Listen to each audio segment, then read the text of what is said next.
আপাতত ভারতেই থাকছেন শেখ হাসিনা। রয়টার্সকে সজীব ওয়াজেদ জয় জানিয়েছেন তার মা পদত্যাগ করেননি, তিনি আবারও দেশে ফিরতে চান।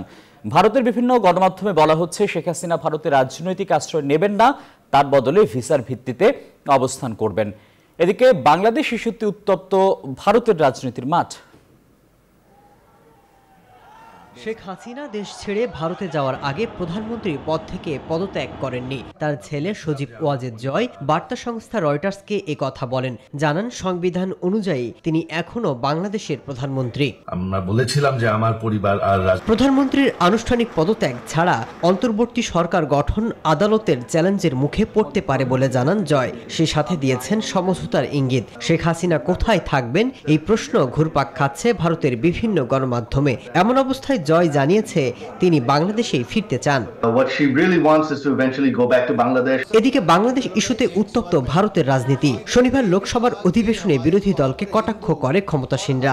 বাংলাদেশে হিন্দু সম্প্রদায় নিয়েও উদ্বেগ প্রকাশ করে বেশ কয়েকজন সাংসদ। তবে বাংলাদেশের চলমান অবস্থায় দেশটির পাশে থাকা উচিত বলে মনে করছেন কংগ্রেস নেতা শশী থারুর। ভারত বাংলাদেশ সীমান্ত পরিস্থিতি তদারকি, প্রবাসী এবং হিন্দুদের নিরাপত্তা বিষয়ে একটি উচ্চ পর্যায়ের কমিটি গঠন করেছে নয়াদিল্লি। সেই সাথে বাড়ানো হয়েছে সীমান্তের নিরাপত্তা ব্যবস্থাও। মাসুদ রানা, নিউজ 24।